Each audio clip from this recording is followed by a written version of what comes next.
Alors, contrairement aux apparences, je suis parisien. Je sais, ça peut paraître un peu bizarre pour quelqu'un qui est souriant et sympathique, mais qu'est-ce que vous voulez? Je crois qu'il n'y a pas beaucoup de Parisiens ce soir. Mais bon, qu'est-ce que vous voulez? Il y a des exceptions partout. Alors, ce que je voulais vous dire, c'est que moi, il y a quelque chose qui m'a toujours fasciné. C'est les mecs qui ont du succès dans le business et qui ont à la fois un grand cœur. Et c'est le cas du cofondateur de l'association qui organise l'événement de ce soir, Guillaume Capel. Alors j'étais chez moi, je regardais un petit TED Talk à la maison, celui de Guillaume. Et à la fin de son talk sur les réfugiés et la migration, il a terminé par une phrase qui m'a énormément marqué. Alors je vais vous la dire doucement pour que vraiment que vous puissiez vous en imprégner. La phrase est la suivante. Et plutôt que se demander comment accueillir toute la misère du monde, peut-être peut-on imaginer que chacun d'entre nous puisse accueillir la richesse du monde. Ah ouais. C'est pas moi, c'est Guillaume. C'est pas moi, c'est Guillaume, mais c'est un tueur. Hein. Quand j'ai entendu ça, j'avais une flèche dans le cœur, j'avais les larmes aux yeux. J'ai trouvé ça magnifique. Ça avait tellement de sens. Voilà. Et comme parfois dans la vie, les choses sont bien faites, ben, via les fondations de ma société, j'ai eu l'opportunité de faire un partenariat, enfin, de faire un coaching avec une start-up. Donc alors, lors de la première réunion de lancement, donc il y avait tous les salariés de ma banque autour d'une table, et au cours de cette réunion, on allait avoir une start-up qu'on allait coacher par la suite. Donc voilà, je vous situe le cadre, on est dans l'association, on est tous autour d'une table, et je regarde deux personnes à côté de moi à ma droite, et je vois Carole Tanguy-Lépy. Alors, pour ceux qui ne savent pas qui est Carole Tanguy-Lépy dans la banque, c'est tout simplement une femme qui a aidé énormément de startups, qui a un très très gros réseau. C'est celle qui s'occupe de tout ce qui est économie responsable dans la banque. Et c'est juste la personne à la banque qui gère les plus grosses fortunes. Bon, voilà, vous avez Carole de place à côté de vous et chacun de vous va avoir une start-up à coacher. Donc, ouais, là, en gros, je me suis dit, la start-up qui va tomber sur Carole, bah, clairement, elle a gagné au loto. Et puis, la start-up qui tombe sur Michael, c'est pas gentil de rigoler. Hein. Ouais, vous voyez l'effet que ça m'a fait.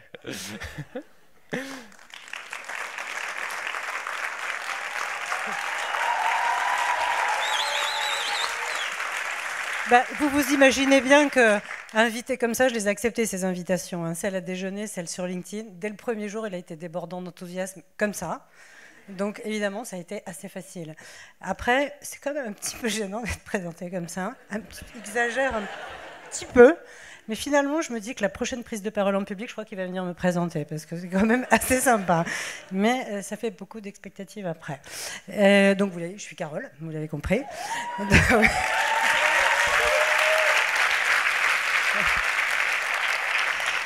Donc, je travaille dans le même groupe que Michael. Je suis gérante d'actifs financiers. Je gère effectivement les gros clients de la banque du groupe dans laquelle je travaille. Et en parallèle, je m'implique beaucoup dans ces programmes de mentor. Voilà. Donc ça, c'est quelque chose que je trouve... Quand on me demande pourquoi je fais ça, je dis... C'est difficile à exprimer, en même temps, c'est très simple. Je trouve ça juste normal. Je trouve ça juste évident pour moi de partager la chance que j'ai eue d'être née au bon endroit, au bon moment, d'avoir fait des belles études, d'avoir un super job. Je trouve ça normal de partager mes compétences, mes connaissances, mon réseau, mon expertise pour aider les gens. Alors j'ai encore une chance supplémentaire, c'est que les fondations Edmond Rothschild, qui pour le groupe dans lequel je travaille, proposent plusieurs programmes, les offres aux salariés pour qu'ils s'engagent et qu'ils s'impliquent. Et c'est des super programmes dans lesquels on mesure tout de suite l'impact qu'on a. Et en fait, c'est ça qui est intéressant pour moi, c'est de mesurer l'impact que j'ai, de me sentir utile, de mesurer cette utilité. Donc ça, c'est ce que je cherche en fait quand je fais des choses comme ça, en partageant. Après, les programmes d'entrepreneuriat, pourquoi? Parce qu'en fait, on voit très vite l'impact qu'on a, et ça se mesure très très bien. Donc ça, c'est évidemment, ben, c'est l'aboutissement, quoi. On se sent tout de suite très utile. Après, de façon plus générale, quand on m'a dit, et pourquoi ce programme-là en particulier d'entrepreneuriat, on m'a dit, écoute, c'est simple, quand on m'a invité à participer à la conférence, déjà j'étais un peu fière qu'on pense à moi, et je me suis dit, on m'a demandé comment tu parlerais de ce programme pour inviter des gens à s'engager, par exemple.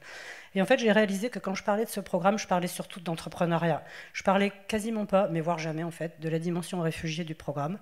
Et en fait, quand on parle avec les incubés eux-mêmes, on n'en parle jamais. On parle que de business, on parle que de projet, on parle que d'entrepreneurs, on parle que de leur vie d'entrepreneur. Et là, en fait, on est juste ébahi, mais comme avec n'importe quel entrepreneur, de la richesse et de la diversité des projets.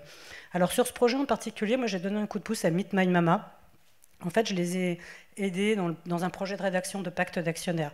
Alors ça paraît peut-être obscur pour pas mal de gens dans la salle. En fait, c'est un contrat privé entre les associés pour garantir la stabilisation de l'actionnariat. Je crois qu'en fait, c'est encore plus obscur quand je le dis comme ça. En fait, c'est pour les aider. On les a aidés. On a essayé de les aider.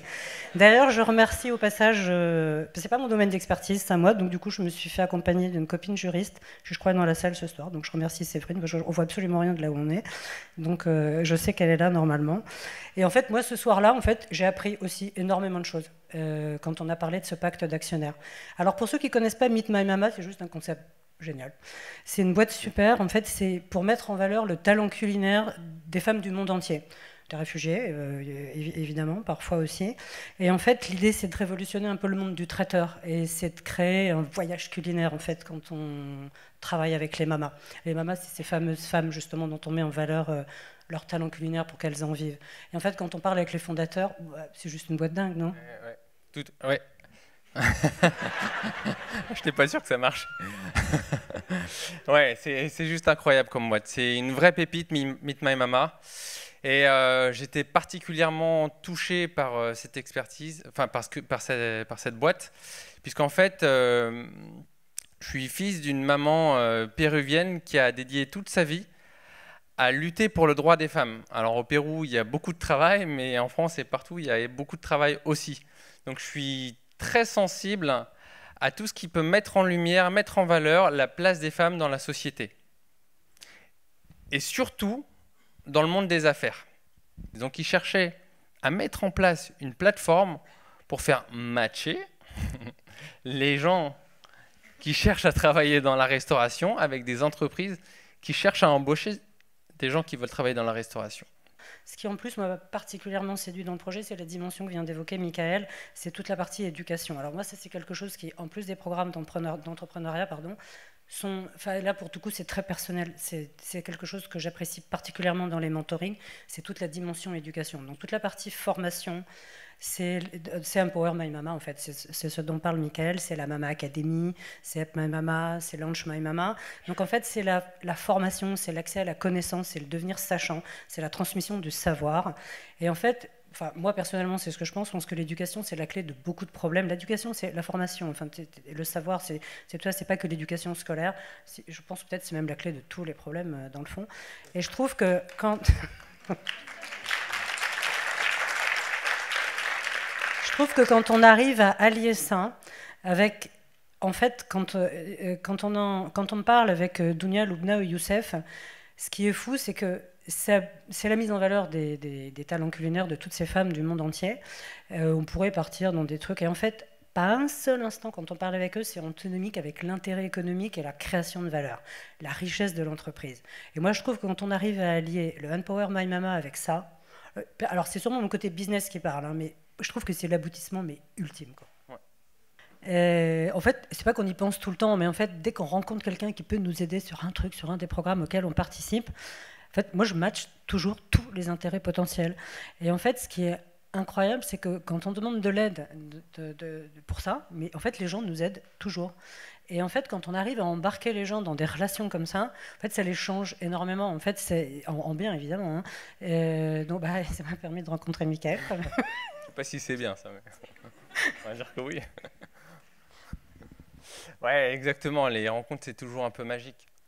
Par exemple, ce soir, j'ai invité deux amis, Lucie et Sévan, qui sont dans la salle ce soir, qui traînent un peu dans l'économie sociale et solidaire pour me soutenir.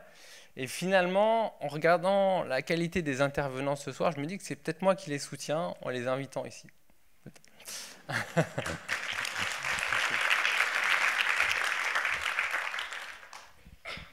Alors, je vais vous mettre à l'aise en fait. Le message que je veux vous délivrer ce soir, c'est que ce qu'on a fait, finalement, c'est à la portée de tout le monde. Quand on est touché par un projet, qu'on est motivé par un projet, qu'on est déterminé, vous allez trouver des solutions. Soit vous-même, soit vous allez trouver des gens qui vont vous aider à trouver des solutions. C'est un peu magique, mais c'est un peu ça.